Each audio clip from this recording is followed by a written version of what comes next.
દીકરીઓ હરખાવ્યો, દીકરીઓ હરખાવ્યો, પિયરીઓ હા પિયરીઓ, મારું મોંઘા મૂલનું પિયરીઓ, પિયરીઓ હા પિયરીઓ, મારું મોંઘા મૂલનું પિયરીઓ.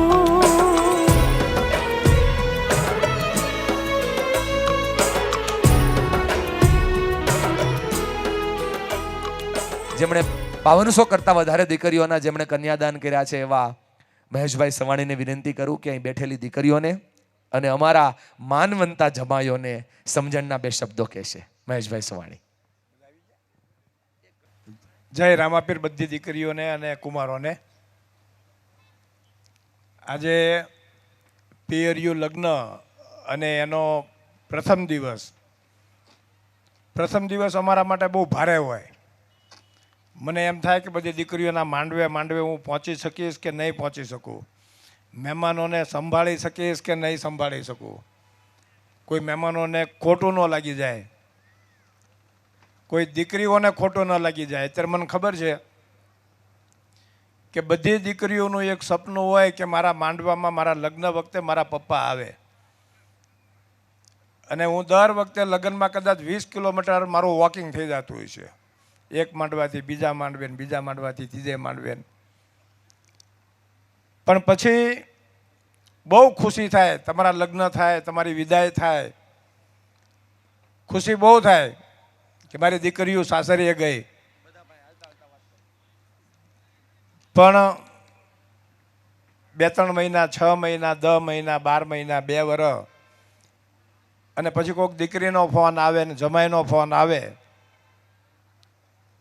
કે પપ્પા અમને આવું થાય છે, પપ્પા અમને તેવું થાય છે, મારા સાસુ આવા છે. આજે દીપાલી દીદી અને મનીષભાઈ તમને શિખામણ આપશે. હું તમને શિખામણ નહીં આપું, હું તમારા મમ્મી પપ્પાને શિખામણ આપીશ. હું આમ ફરી જાઉં. હું મારા તમામ વેવાઈઓને જે સાસરિયામાં જાય છે એ સાસરાવાળાને 2 હાથ જોડીને વિનંતી કરું ને હું એને અપનાવું છું, હું એ કરું છું. મારા ઘરમાંય 2 દીકરા છે, મારા ઘરમાંય 2 દીકરાની 2 વહુઓ છે, પણ અમે અમારા પરિવારમાં વહુ નામનો શબ્દ કાઢી નાખ્યો છે. હું આ દરેક દીકરાઓને જ્યારે મંડપમાં મળવા જતો હતો જમાઈઓને, તો હું ક્યારેક પૂછતો કે તમે કયા માતાજીને માનો છો? તો એમ કહેતા અમે ખોડિયાર માને માનીએ, કોઈ એમ કે અમે ઉમિયા માને માનીએ, કોઈ એમ કે અમે પાર્વતી માને માનીએ, કોઈ ચામુંડા માને માને. હું એમ કહું તમે જેને માનો છો ને એ તમારા ઘરમાં આવે છે. આ તમે જેને માનો છો ને એ જ તમારા ઘરમાં આવે છે. કદાચ મૂર્તિ ખોડિયાર માની કે ઉમિયા માની કે ચામુંડા માની કે અંબિકા માની તમે એ મૂર્તિની પૂજા નહીં કરો ને તો હાલશે, પણ તમારા ઘરમાં જે આવનાર દીકરી છે ને એની પૂજા એટલા માટે કરવાની, એ દીકરી એના બાપનું ગોત્ર છોડીને,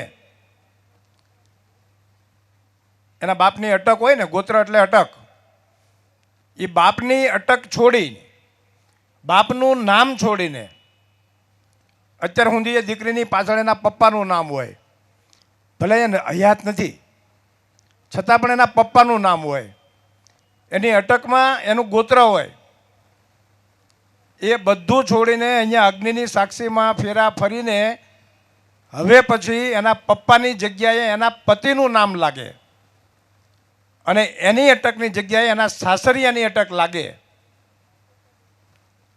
અને હવે એ તમારા ઘરમાં આવનાર નવું બાળક એ તમારી અટકનું બને, તમારા પરિવારનું બને. આખે ને આખું ગોત્ર છોડીને તમારા પરિવારને મોટો કરવા, તમારા પરિવારને આગળ વધારવા માટે જે આવે છે ને એ આ દીકરીઓ આવવાની છે. ભગવાન મોટા કે આ દીકરીઓ મોટી? મેં મહેંદીમાં દીકરીઓને કીધું હતું કે મારે હું તમારા સાસરિયામાં પણ 2 શબ્દ કહીશ.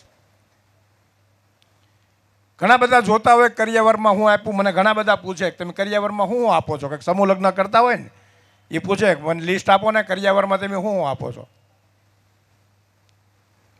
હું એમને કહેતો હોઉં કરિયાવરમાં કોઈ પણ સાસુ સસરાએ ન જોવું કે શું આપે છે. અમે તો આપીએ છીએ જેટલું અમારથી અપાય એટલું, પણ કોઈ પણ સાસુ સસરાએ એ ન જોવું કરિયાવરમાં શું આપો છો. કરિયાવરમાં એ જે લઈને આવે ને એની કરતાં એ કેટલું મૂકીને આવે છે, એ કેટલું મૂકીને આવે છે ને એ જોવો. કોઈ પણ પુરુષ હોય અઠવાડિયું 10 દિવસ એ બહારગામ ફરવા જાય તો એને ઘર યાદ આવે. ત્યારે આ દીકરીઓ 22 વર્ષની 25 વર્ષની દીકરીઓ એની જિંદગી, એના મા, એની બેનપણીઓ, એની સોસાયટી, એ બધો માહોલ છોડીને તમારા ઘરમાં આવે છે. એ વિચારો તમે કેટલું છોડીને આવે છે. દરેક સાસુ સસરાને 2 હાથ જોડીને વિનંતી કરીશ કે આ દીકરીઓનું જતન કરજો. હું કરું છું, હું બોલું છું. મારા દીકરાના લગ્નને 5 વર્ષ થયા, મિતુલના. અમારી દીકરી જાનકી, મેં કોઈ દિવસ એને વહુ નથી કીધી. મારો દીકરો મોહિત, દીકરી આયુષી, મેં કોઈ દિવસ એને આયુષીને એમને વહુ નથી કીધી. હું દરરોજ સવારમાં ભગવાનને પગે ઓફિસે જઈને લાગુ, પણ ઘરેથી નીકળું ને ત્યારે બંને દીકરીઓને પગે લાગુ. કારણ કે મારો વંશ આ 2 દીકરીઓ વધારે છે. બંનેને ત્યાં એક દીકરાઓ છે. સવાણી પરિવારના 4થી પેઢી, બાપુજી પછી અમે, અમારી પછી મિતુલ અને મોહિત, મોનુ, સ્નેહ, એ બધા, અને એની પછી વિયાન અને માહિર. 4થી પેઢી એ જે લાવનાર છે ને એ આ દીકરી છે. દરેક મારા વેવાઈઓને વિનંતી કરીશ કે મારી આ દીકરીઓ બાપ વગરની છે, બાપનો પ્રેમ ઝંખે છે. એમના સસરાને વિનંતી કરીશ કે બાપની જગ્યાએ રહેજો, અને સાસુને વિનંતી કરીશ કે તમે માની જગ્યાએ રહેજો. અને દીકરીઓની મમ્મી, જે દીકરીઓની મમ્મી છે એમને પણ 2 હાથ જોડીને વિનંતી કરીશ કે મેં ઘણા બધા ઘર જે ભાંગે છે ને એમાં મોટા ભાગે પ્રોબ્લેમ એ થાય છે કે દીકરીની મમ્મી અને દીકરી દરરોજ વાતો કરે કે અમારા ઘરમાં મને મારી સાસુએ આમ કીધું, દેરાણીએ આમ કીધું, જેઠાણીએ આમ કીધું. અને પહેલાંના જમાનાની મમ્મીની જે સલાહો હતી એ બહુ સારી હતી કે બેટા હવે તો અડથી ઉઠે ને તોય તારી એ ઘરમાંથી ઉઠે. અને અત્યારની મમ્મીની સલાહો એ છે કે તને ન ગમે તો પાછી આવી જાજે. આ સલાહો મહેરબાની કરીને તમારી દીકરીઓ નહીં દેતા. મારી ગંગા સ્વરૂપ બહેનોને પણ 2 હાથ જોડીને વિનંતી કરું કે દીકરીઓને સાચી સલાહ ન આપો તો કંઈ નહીં, પણ અવળી સલાહ બિલકુલ નહીં આપતા. અત્યારના જનરેશનમાં સહનશક્તિ ઓછી અને તરત ખોટું લાગી જાય તો એનું પણ તમારાથી ધ્યાન રહે. આ દીકરા દીકરીઓ હજી પ્રભુતામાં પગલાં માંડે છે, સમજણ ઓછી હોય, જવાબદારી ઓછી હોય.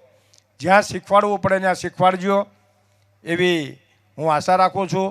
અને મારી દીકરીઓ અને જમાઈઓ માટે દીપાલી દીદીને મનીષભાઈ કહે, પણ મારી આપ સર્વ માટે જે 2 હાથ જોડીને વિનંતી છે કે આ દીકરીઓનું જતન કરજો, એનું પૂંજન કરજો.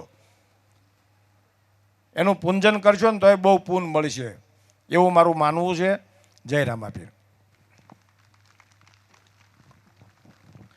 લાગણીના શબ્દો હોય ને એની ફ્રીક્વન્સી ભલે ઓછી હોય પણ એની પહોંચ બહુ મોટી હોય.